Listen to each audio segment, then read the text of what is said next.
అందరికీ నమస్కారం. నేను మీ ప్రసాద్. మీరు చూస్తున్నారు ప్రసాద్ ట్రావెలింగ్ తెలుగు. ఫ్రెండ్స్, ఇప్పుడు ఎక్కడికి వెళ్ళబోతున్నాము అంటే కనుక ఆ పాండురంగడి దగ్గరికండి. అదేనండి పాండురంగ స్వామి గుడికి. ఆ పాండురంగ స్వామి గుడి ఎక్కడుంది అంటే కనుక మన మచిలీపట్నంలో. ఈ గుడికి చాలా హిస్టరీ కూడా ఉంది. మరి ఆ హిస్టరీ ఏంటి, అసలు దీని వెనక ఉన్న కథ ఏంటి, అసలు గుడి ఎలా ఉంటుంది ఏంటి అనేది చూడాలి కదా. సో వెళ్ళే ముందు ఒక్కసారి మన ఛానల్ సబ్స్క్రైబ్ చేయండి, అలాగే లైక్ చేసి సపోర్ట్ చేయండి. పదండి ఇక లోపలికి వెళ్ళి చూద్దాం. మనం వచ్చిందైతే నైట్ టైం అనమాట. సో నైట్ టైం ఎలా ఉంటుంది ఏంటి అనేది ఒకసారి చూపిస్తాను రండి.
ఇక ఈ గుడి విశేషాలకు వస్తే గనక మనకి మహారాష్ట్రలోని పండరీపురం తర్వాత అంతటి ప్రాముఖ్యం గల దేవాలయం ఇది.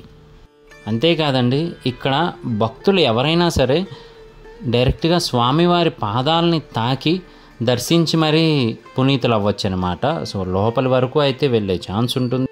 ఇక్కడ ఇంకొక విశేషం ఏంటి అంటే కీర పండరీపురం అని కూడా అంటారు. ఎందుకు అంటే కనుక పూర్వకాలంలో ఇక్కడ దోస విత్తనాలు నాటి అవి పెరిగే వరకు వాటిని సంరక్షించేవారనమాట. పెరిగిన తర్వాత వాటిని నైవేద్యంగా పాండురంగ స్వామికి సమర్పించేవారు. అందుకని కీర పండరీపురం అని కూడా అనేవారు. ఇక ఈ గుడి విశేషాలకు వస్తే ఈ పండరీపురంలో నరసింహం అనే ఒక పాండురంగని భక్తుడు ఉండేవారు. ఆయన నిత్యము కూడా ఈ పాండురంగ స్వామి మంత్రాన్ని జపిస్తూ ఉండేవారు. అంతేకాకుండా ఈయన మహీపతి అనే మహారాజు వద్ద ఉండి రోజు విఠల్ మంత్రాలు అలాగే పాండురంగని మంత్రాలు జపిస్తూ ఉండేవారు. ఈయన ఎప్పటి నుంచో పాండురంగడికి ఒక గుడి ఏర్పాటు చేద్దామని అనుకుంటూ ఉండగా ఒకరోజు కలలో ఈయనకి ఆ పాండురంగ స్వామి దర్శనమిచ్చి నేను స్వయంభవుగా వెలుస్తున్నాను అని, అంతేకాక మన నరసింహం గారి గురువుగారైన మహీపతి మహారాజుల వారికి కూడా కలలో కనిపించి కీర పండరీపురంలో నా మందిరాన్ని ఏర్పాటు చేయమని పాండురంగ స్వామి చెప్పడం జరిగింది. అప్పుడు ఆయన లేఖ ద్వారా నరసింహం గారికి తెలియజేశారు. ఇది 1929 సంవత్సరంలో జరిగింది. అప్పుడు గుడి నిర్మాణం అంతా పూర్తయింది. కానీ గుడి లోపల పెట్టడానికి ఆ మూర్తి ఎక్కడా అని అందరూ ఎదురు చూస్తూ ఉన్నారు. అప్పుడు ఎంత ఎదురు చూసినా అక్కడ స్వయంభూగా స్వామివారి విగ్రహం రాలేదని అందరూ ఆందోళన చెందుతూ ఉండగా ఈలోపు అప్పటి బ్రిటిష్ అధికారి ఆ గుడికి తాళం వేయడం జరిగింది. అప్పుడు నరసింహం గారు ఎంతో ఆందోళన చెంది అక్కడే ఉన్న ఆంజనేయ స్వామి వారి ముందు తన్మయత్వంలో ప్రార్థిస్తూ ఉండిపోయారు. అప్పుడు మన నరసింహం గారికి ఆంజనేయ స్వామి వారి అభయం దొరికింది. ఎలా అంటే గనక 12 గంటలలోపు ఇక్కడ స్వయంభూగా పాండురంగ స్వామి వస్తారు అని చెప్పడం జరిగింది.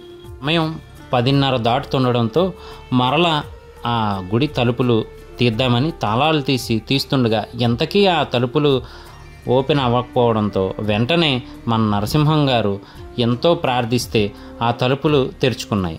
అక్కడ చూస్తే స్వయంభూగా వెలిసిన ఆ పాండురంగ స్వామి విగ్రహం దగదగా కాంతులతో మెరుస్తూ ఉంది. అది అచ్చం ఎలా అంటే పండరీపురంలోని పాండురంగడి వలె ఉన్నది. ఆ రకంగా ఇక్కడ పాండురంగని స్వయంభూ అవతారం వెలిసింది. అంతేకాదండి, ఇక్కడే ఆ భక్త నరసింహం గారి విగ్రహం కూడా ఉంటుంది. అంతేకాదు అభయాంజనేయ స్వామి వారి చిన్న గుడి ఉంటుంది. అలాగే సహస్రలింగాలతో ఆ పరమేశ్వరుని ఆలయం కూడా ఉంటుంది. అంతేకాదండి, ఇక్కడ ఆవరణలోనే ఒక అశ్వత్థ వృక్షం కింద ఆ పరమశివుని గుడి అయితే ఉంటుంది. ఆ గుడి కింద 400 ఏళ్లుగా ఒక మహారుషి తపస్సు చేస్తూ ఉంటారు. ఆయన భక్త నరసింహం గారికి దర్శనమిచ్చారు అని చెప్తూ ఉంటారు. అంతేకాదండి, ఇక్కడ షిరిడి సాయిబాబా మందిరము, అలాగే రాధాకృష్ణుల మందిరము ఇంకా చాలా ఉన్నాయి. అలాగే ఈ భక్త నరసింహం గారు 1974వ సంవత్సరంలో పరమపదించారు. ఆయన పరమపదించే సమయంలో ఆయన శరీరంలో నుంచి విద్యుత్ కాంతులు వచ్చాయి అని, ఆ కాంతులు పాండురంగడిలో చేరాయి అని, అంతేకాకుండా ఇక్కడ ఆ శివాలయంలోని గంటలు బాగా మారుమ్రోగాయి అని చెప్పి చాలామంది చెప్తూ ఉంటారు. ఇంత గొప్ప చరిత్ర గల పాండురంగ స్వామి గుడిలో ఉత్సవాలు కూడా జరుగుతూ ఉంటాయి. అలాగే మళ్ళీ నెక్స్ట్ వీడియోలో మిమ్మల్ని కలుస్తాను. ఈ వీడియో మీకు నచ్చితే కనుక సబ్స్క్రైబ్ చేయండి, అలాగే లైక్ చేసి సపోర్ట్ చేయండి. Thank you.